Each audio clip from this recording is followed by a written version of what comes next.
I witnessed over 170 sightings. We just finished up, loaded our chainsaws and stuff in the back of the truck when we spotted a strange light coming through the trees. Just light coming through the trees. And then there was these white-orange type of balls.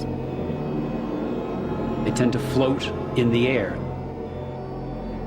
A large glowing object, a UFO. These balls are typically orange in color or white in color and are seen hovering, moving slowly. 95% plus of the UFO databases, no matter where you go, are these odd balls of light. The majority of UFO sightings are of rapidly moving balls of light seen at night. I saw these creatures standing over me and I just flipped out. I don't want to find something on my body and say, gee, I wonder if aliens put it there. I want to know for sure. In the last 15 years, there have been thousands of accounts of alien encounters, abductions, and disappearances.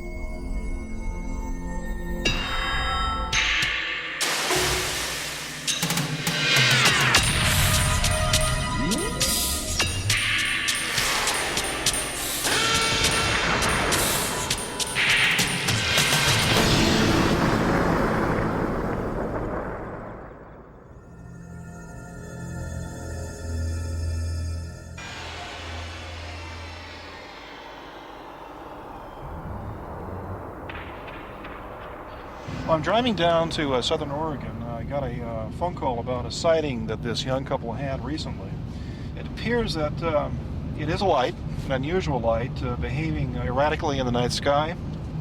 What's unusual about this sighting is that it lasted approximately 3 hours, which is considerably a long time for a UFO sighting. And I think the only way to determine exactly what they saw is to meet them, go over it step by step, make sure that all the details are covered, and of course what's most important is see what kind of people they are.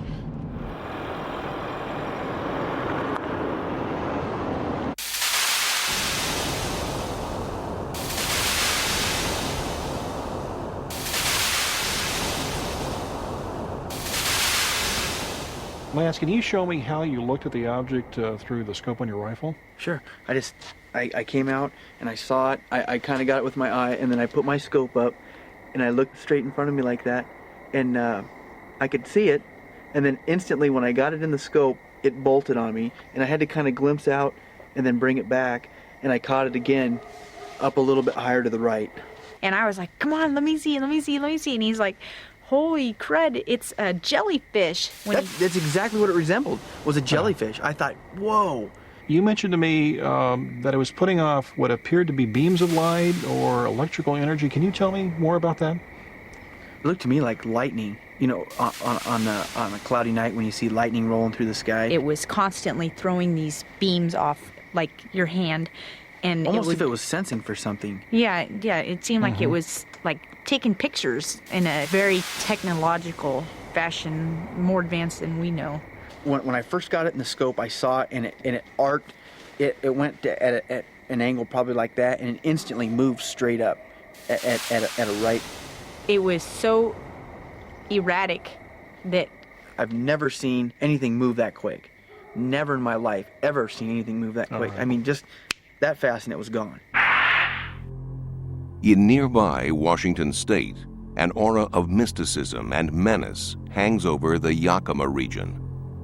This is the home of Bigfoot and other apparitions.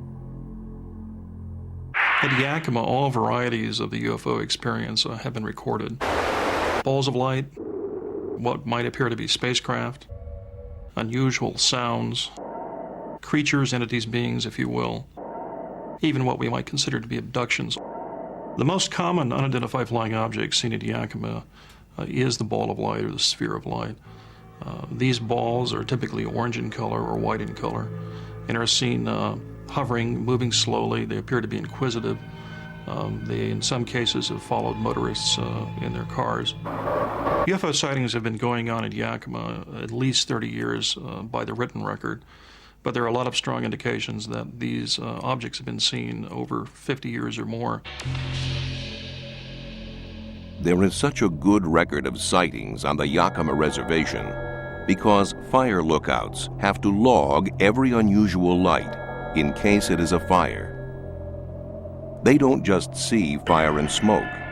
They see balls of light in the air.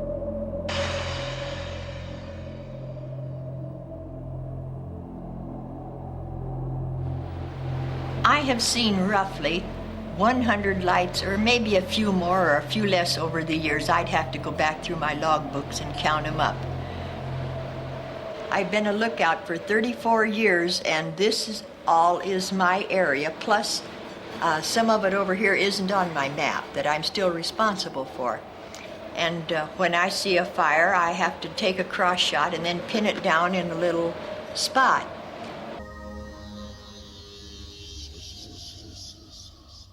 Stella Washines has seen strange lights on many occasions.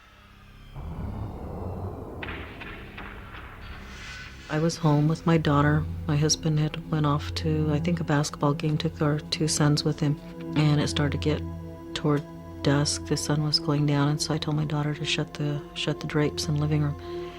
And she was just partially closed the drapes, and she was standing there staring out the window. And I said, "Close the drapes." And she's standing there, and I said, "What are you doing?" And she says, "I'm looking at all these airplanes out here." The dog was banging into the door, and he just bowled past me. He just went and wedged himself under the table and stayed there. And I was really afraid, and he was more afraid of being outside than he was of me, chasing him out of the house, and he never came in the house. It was different kinds. There was ones that were kind of triangular shaped, and then there was these white orange type balls. But finally, they were really too close for comfort.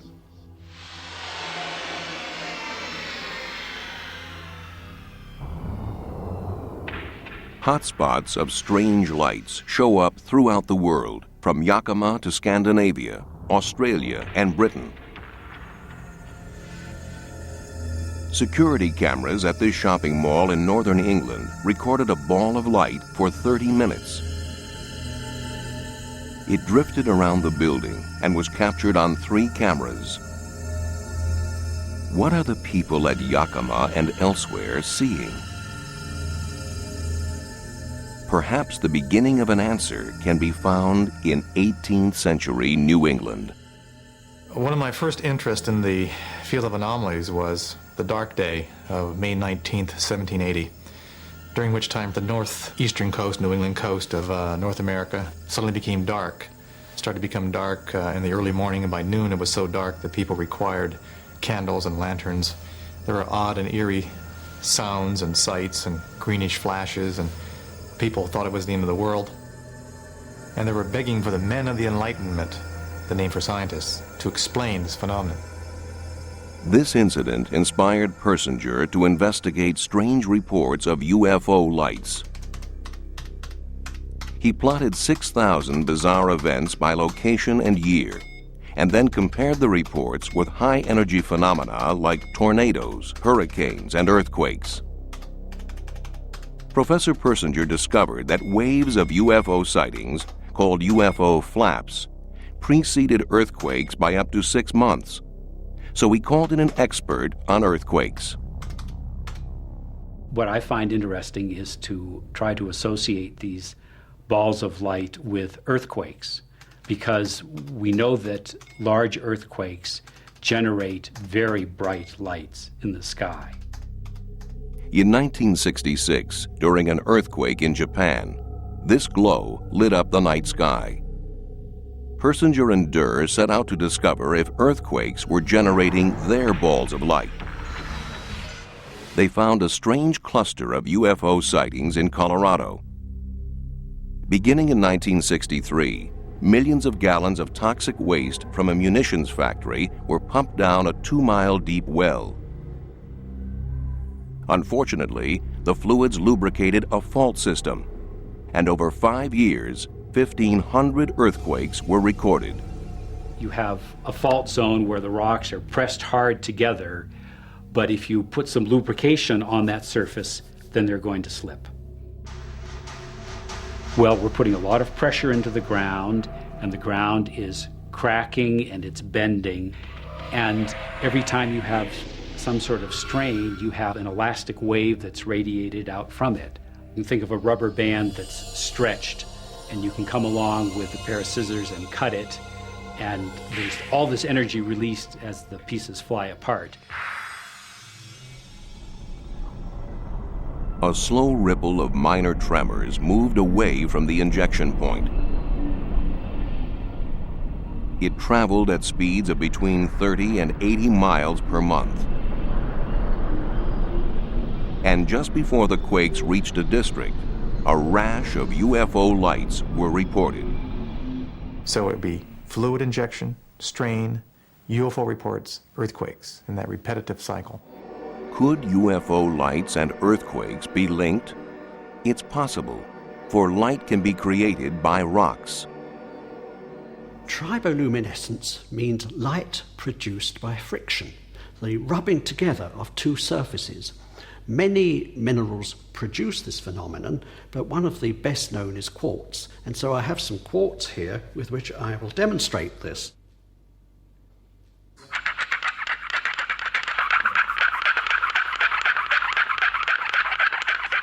This is the first ever film of the release of triboluminescent energy by rocks.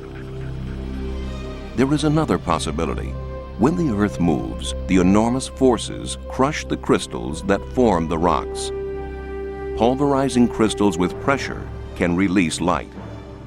Piezoelectrics literally means pressure electricity, and when we stress or scratch or compress rock crystals such as quartz, it is found that there is a generation of charge within the crystal, and sometimes this can lead to the evolution of light, tiny sparks and flashes within the crystal itself.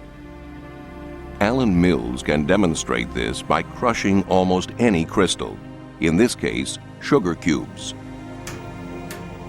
Crushing rock under much greater pressure in an earthquake zone will do the same.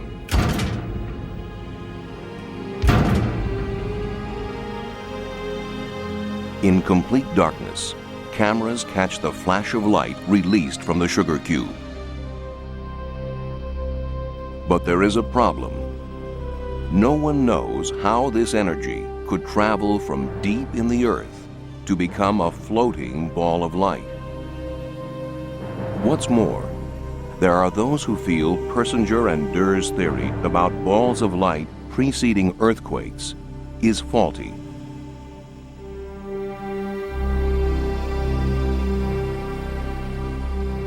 In the laboratory, we try to recreate the same pressures and temperatures that you would find down 5 or 10 miles down in the Earth where large earthquakes would nucleate. What we came up with in the model that we developed was that you actually can use the frictional heating of the rocks as they slide past each other in the fault zone during an earthquake to make the rock so hot that it boils away the water. And once you turn the water to steam, then this becomes a very good electric insulator.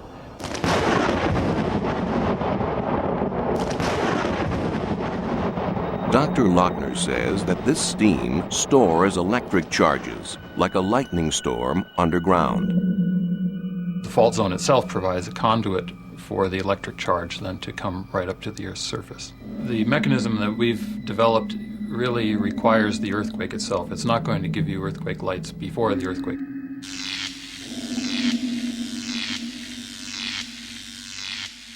If lights are linked to tremors before or after, does this explain the UFOs seen at Yakima? Persinger and Durr found that the lights do appear above local fault lines. This is per month. The faces, there we go. These are UFO reports along one direction, a series coming in the other direction, and then a quake should be predictable right in the center. There it is, the asterisk. We found that these balls of light would suddenly become more intense and more frequent during the same months when there was an increase in earthquake activity in the vicinity of the reservation. We also found something else out, that whatever triggers these processes are pretty subtle. We found that if the strain was present and about ready to produce an earthquake, balls of light, called UFO reports, were common. But if there was a sudden geomagnetic impact, a massive increase from geomagnetic activity, then the phenomenon was more intense. An increase in our geomagnetic activity can be caused by the solar wind, a stream of charged particles that blows off the sun. When that wind hits us, the Earth's magnetic field is distorted. Professor Persinger suspects that when the wind blows, we also get balls of light and reports of UFO sightings. However, Persinger and Durr's research into earthquakes does not explain all close encounters with UFOs. The tectonic strain theory of UFOs has been designed to try to answer the question, why so many of these glowing balls of light seen at Yakima? But the problem is that mixed in with sightings of balls of light have been other objects. There's also been close encounters. We deliberately exclude close encounters types of sightings. What might appear to be spacecraft, there appear to be abductions.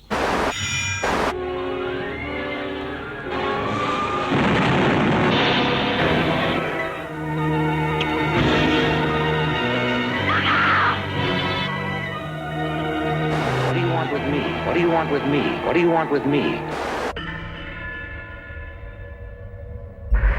In the last 15 years, tens of thousands of people have come forward to describe their experiences at the hands of alien abductors.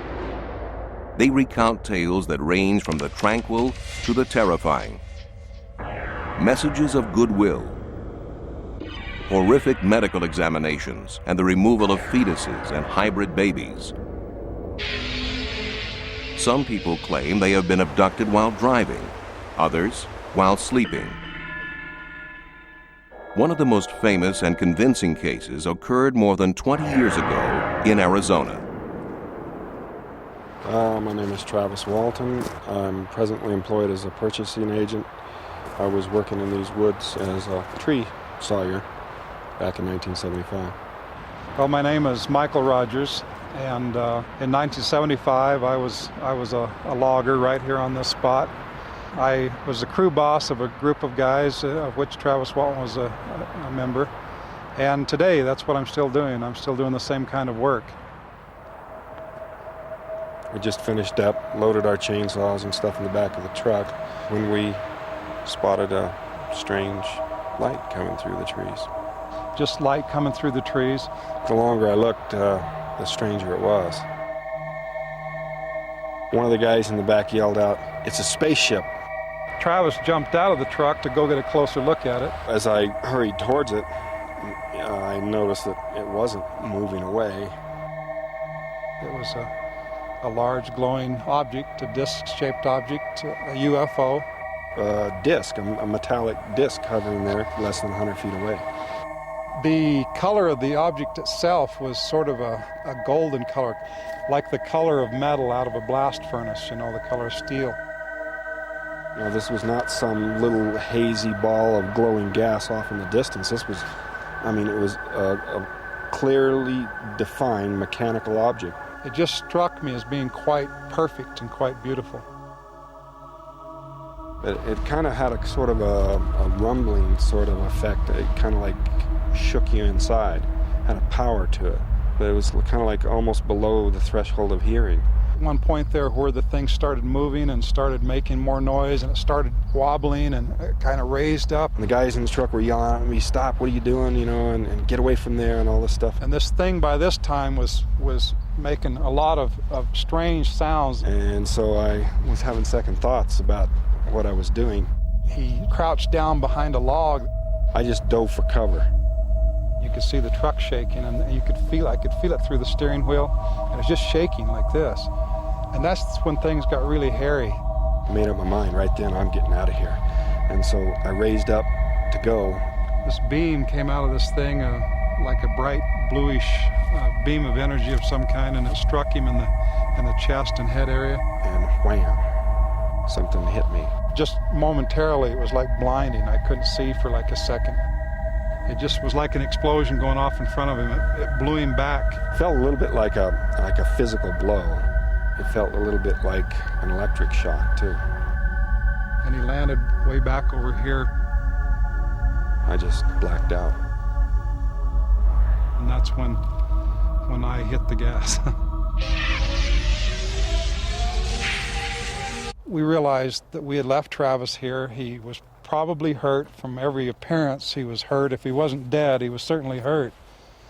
We all got out of the truck at one point and kept discussing about it, kept looking back over here and talking. And after, 10 or 15 minutes of this conversation, we finally decided we better go back.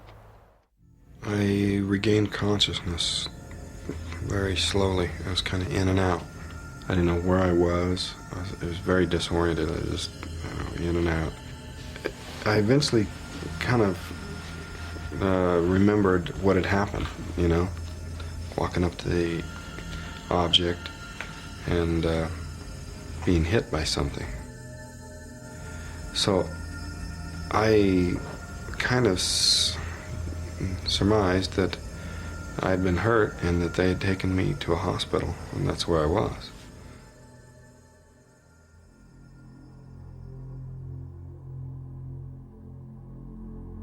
Took a flashlight and shined it in the road down here and up in the clearing. We didn't see right off the bat. Travis isn't laying there where he'd fallen. He wasn't there. There was an object lying across my chest. The light above me was sort of a rectangular fixture. I was lying on a hard surface. It seemed very hot and humid. But, the main sensation was just this pain, this overpowering pain. They conducted a 4-day search the next day and for the next 3 days after that. A very extensive search all over this entire area, which expanded out and out and out, and large area. A lot of men on horseback, dogs, a lot of men on foot, vehicles, helicopters, airplanes, Couldn't find any trace of him. Never a trace of Travis. Never a trace of Travis. Never a trace of Travis. When I finally got where I could focus my eyes, so I could hear the sounds of movement around me. I knew there was someone there, but I just, at first, assumed it was doctors, people working on treating me. But when I finally got where my vision cleared, I saw these creatures standing over me, and I just flipped out. I instantly knew that I wasn't in a hospital, and I just flipped out. They came towards me.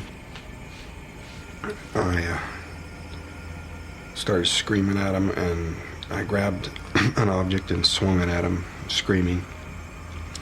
They stopped all simultaneously, sort of extended their hands, and then all at once they all three turned and left the room. And there in the doorway is what I took immediately to be a person, a human being. He took me quickly down this hallway into a room where there were some other people waiting, people who looked like him. They led me over to this table and started to put me on this table, and I started to have major misgivings about, was I being rescued or what was really going to happen to me here. And one of them put a mask over my face, so it sort of looked like an oxygen mask. And I tried to grab it away, and I managed to get my hand on it, but I couldn't pull it away before I lost consciousness. The next thing I knew, I woke up. I came to quickly, and it was cold and dark.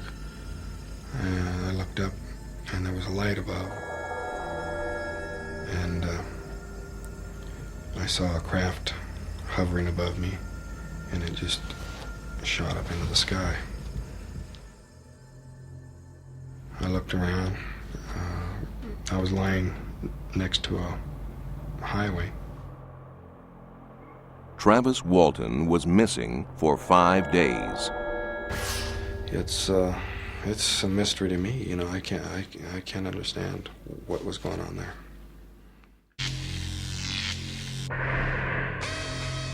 What makes abductions hard to dismiss is the close similarity of the experiences described. Even from the very earliest UFO reports, people noticed that there were considerable similarities in the stories. What I found from this comparative study was that there were a great deal of similarity in the stories. Most start out with a capture, go to examination, and on very rare occasions, a kind of spiritual experience. There's also a great deal of similarity in the content, the description of the beings, the descriptions of the ship itself, the feelings and sensations and strange effects that people report. These are all extremely similar from one story to another. The sequence of events staying so regular is quite peculiar, given the fact that these are lengthy stories, they're quite bizarre. They would be excellent opportunities for people to simply rearrange some of the episodes or some of the events within an episode, but that very seldom ever happens. Abductees report that their alien kidnappers come from various star systems and distant suns. They include the Pleiades, Betelgeuse, Barnard's Star, and Zeta Reticuli. They are all light years from Earth, and no signs of life have been found emanating from them. I have, in my opinion, definitely had contact with something non-human, independent, very smart, and it appears has a great concern for my soul personally. But when you get abducted, as it's called, and put on a table and reduced to nothing more than a piece of flesh, and you have needles put in you and you're scared to death, it really gets your attention. What I'm doing here is I'm illustrating various scenes that are going to be in a film that I'm producing about the so-called abduction phenomenon, or as I like to call it, the visitor phenomenon. It has a less threatening sort of connotation to it. So I've been doing sort of accurate portrayals of the way the beings are actually seen, and these beings you see here are actually based on information that I obtained from working with a hypnotherapist about 4 years ago.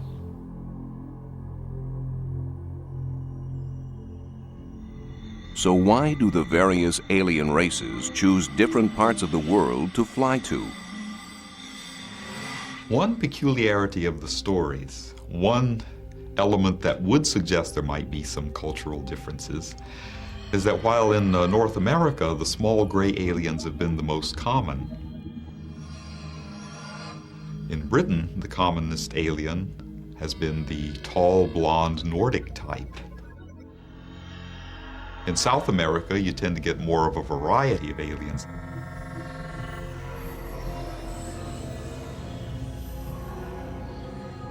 But could these images be generated solely by the mind? The brain is an electromagnetic organ where there are billions of electrical pulses every second.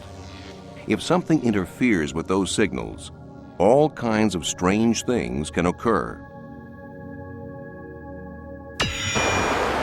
Michael Persinger suspects there may be a link between reports of abductions and his theories on the UFO balls of light phenomenon.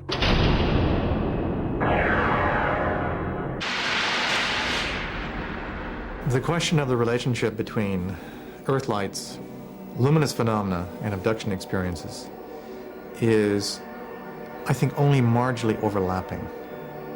The vast majority of these balls of light, which are seen at a distance, are physical phenomena tied to strain within the Earth's crust. The very few cases where people rush up to the light and have very predictable experiences, those individuals are indeed being stimulated by the balls of light. But the recent case of the abduction phenomenon, where allegedly millions of people have been visited in their bedrooms, it is much more a neuroscience problem than a geophysical one.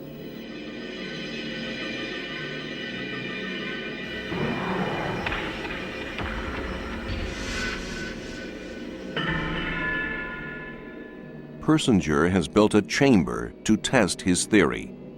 It is completely soundproofed. The subject sits in darkness, blindfolded. A weak magnetic field is generated in a special helmet. A computer controls the field.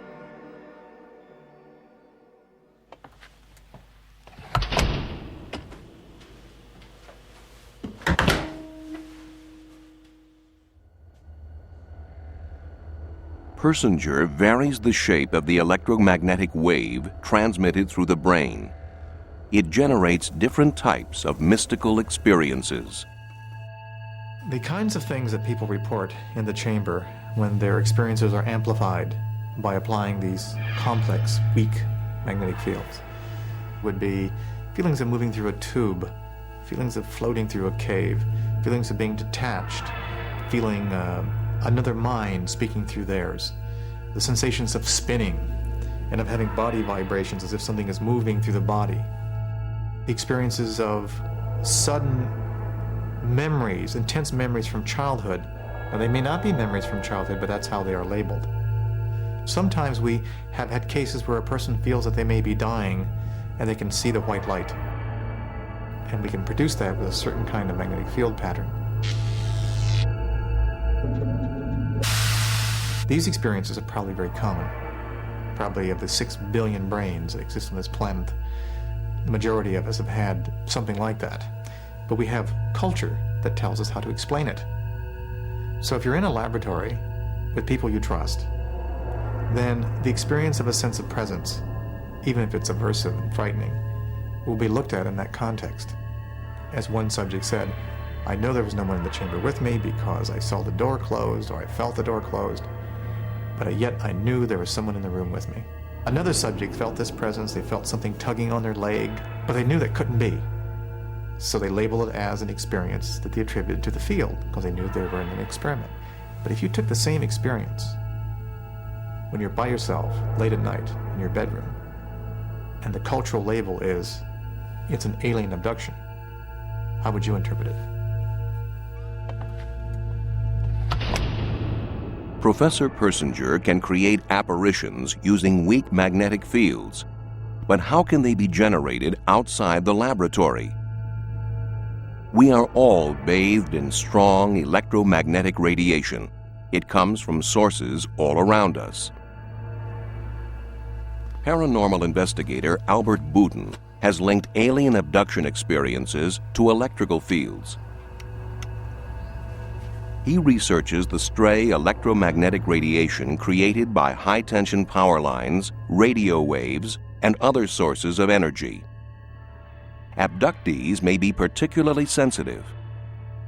Boudin has investigated 50 cases. The abductees share one factor in common. I've found that these abductees have something called a major electrical event where they've been struck by lightning, or been near lightning, or have had major electrocution, and this has changed their bodies permanently. I have had an electric shock. It wasn't one which took me to hospital or anything, but it did throw me across the room. I had the electric shock before I had any contact with so-called aliens.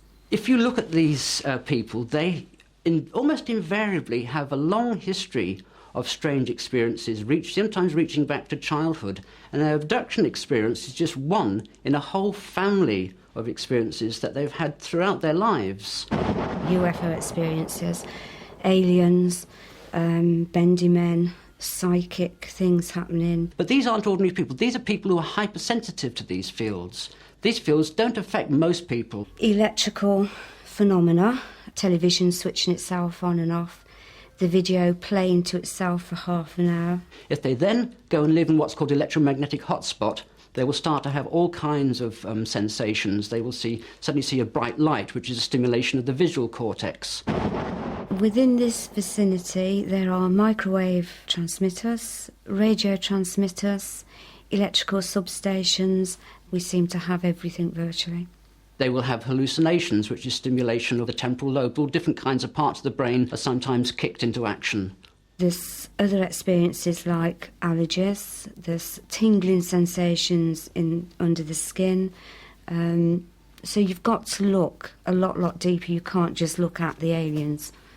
They're dreamlike very often, these experiences, and researchers who are very keen on impressing the extraterrestrial aspect on this will filter out all of these absurdities: trolls piloting spaceships, garden gnomes leading witnesses into enclosed areas, a dog lying in a carpeted flying saucer. These things occur over and over again, and it's quite obvious to me that the source of this imagery comes from the human unconscious rather than from Zeta Reticuli. I genuinely believed that the experience had happened. It took me about 2 years to come round to actually being logical about it and looking at it in a logical way. This is an environmental health issue, and in fact alien abduction experiences are just a very small part of a much broader issue, which is electromagnetic pollution.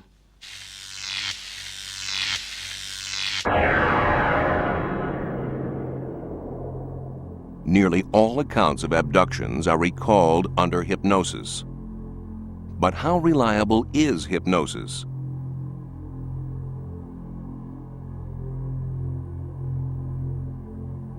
We all have strong memories of our pasts. However, false memories, even without hypnosis, can be created if the subject wants to please their therapist. They recall what they think the hypnotist wants to hear.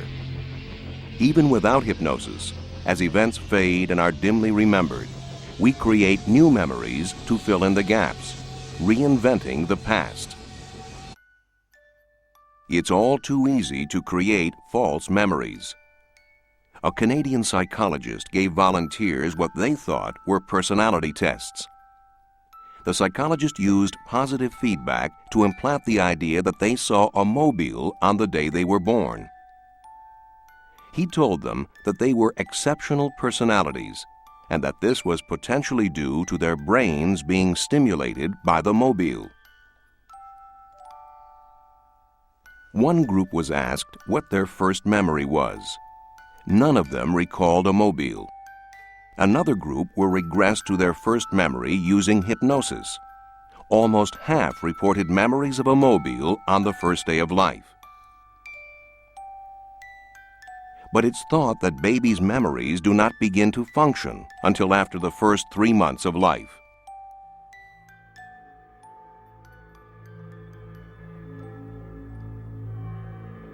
The vast majority of abductions are recalled under hypnosis by people who were alone at the time. Yet there are cases of multiple abductions. And cases like police officer Alan Godfrey's, where additional eyewitnesses corroborated the story. As I got near to this object, it became apparent to me that what I was looking at wasn't something that I would normally find in the early hours of the morning in Todmorden, you know. 3 other police officers reported seeing a UFO in the sky that night. It was a nuts and bolts thing. It wasn't an hallucination, it was real. This object was 20 foot wide. It's 14 feet high. It's diamond shaped. The bottom half of it was rotating, the top half was stationary. It had a bank of dark windows, or could have been panelling. Under hypnosis, he described his abduction by aliens. Now in this room, there is a very tall humanoid, for want of a better word. He's about 6 foot to 6'6", very tall, thin, with a beard. He had a skull cap on and he had this white gown on. What happens then is, I'm asked to get on this bed. And then these horrible little things come.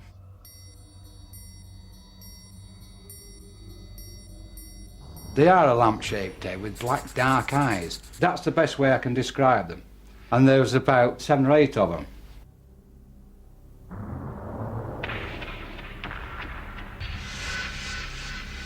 But is this close encounter a false memory created by hypnosis?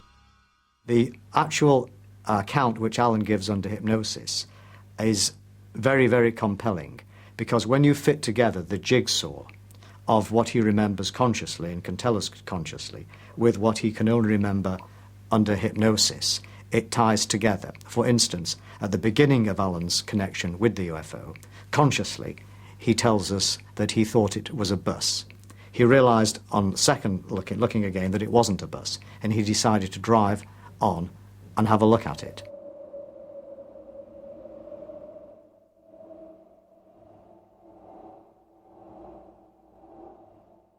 Under hypnosis, he says it's a bus. It's not a bus. It's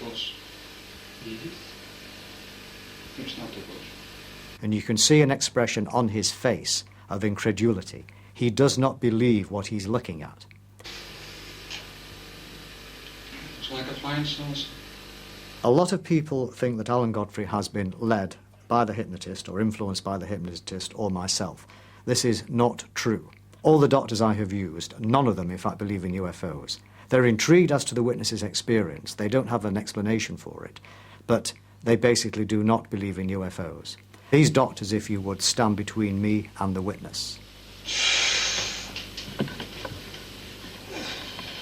Jesus. There's a light. Shining a light.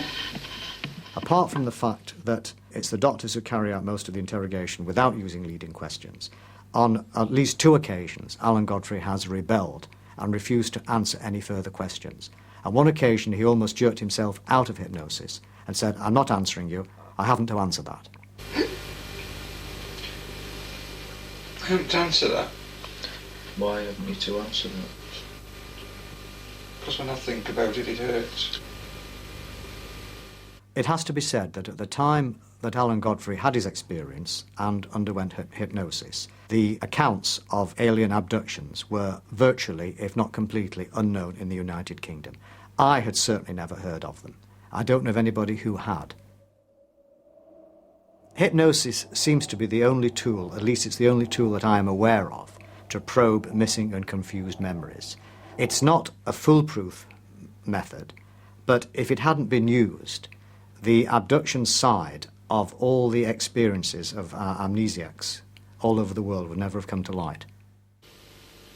These are robots. Mm-hmm. They're not human.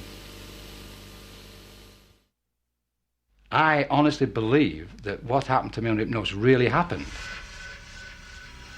Abductees such as Alan Godfrey are not convinced by the various attempts to discredit the memories they have recalled under hypnosis. Furthermore, some argue, what's to explain the rash of reports of aliens who have left strange marks on the bodies of their abductees? I will wake up with injuries to my body I can't explain. I can't explain them. I don't want to find something on my body and say, gee, I wonder if aliens put it there. I want to know for sure. So when I go to bed, I'm very keen on what's what on my body. So to wake up with a 4-inch long cut out of nowhere underneath your long johns on your leg that burns is a big question mark. And this stuff happens to me fairly often. The other thing that happens, of course, you get these triangular marks. You hear about them so much. And it's real. People are really getting these. I get them. And what's fascinating about it is that they're identical to the ones the other individuals are getting. You look at my photographs of body injury, they look like everybody else's.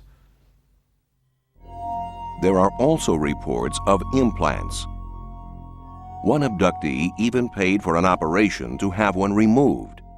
Jesse Long believes he was abducted as a child and that something was implanted in his leg. They don't seem concerned with me while I'm on the table screaming and yelling and wanting to get away, because these experiences are not pleasant at all. They're some of the most frightening things you could ever experience. There it is. There's your triangular shard. Cheese. Where, if you like, I'd lay it on the skin like that next to it. And let me blot off the blood. This is a photograph taken of me sitting on the porch. You can actually see the scoop mark in my leg where the object was put in. The object always hurt for those 34 years. I mean, I had to wear my socks below them. Here's the big blunt end. And then we have the very tip of it, which is now here. So that when they're laid together, it forms a triangular-shaped shard. Electron micrographs show it's only common glass, containing no elements alien to our planet. Had silicon and magnesium and zinc and silver and calcium. Just recently I had it analyzed further. They found titanium. In addition to that, they've also found sulfur, 24% sulfur. I know that night what I saw was real. It was damn real. Now what I don't know is what was it and where did it come from? It's a mystery to me. You know, I can't understand what was going on there. In recent years, scientists and researchers have proposed some very credible explanations for the UFO and abduction phenomena. So why do some of us remain believers? Even if there is an explanation for the balls of light, what about UFOs in the form of craft? And what about the thousands of people who have reported encounters with extraterrestrials? Are these experiences all to be doubted?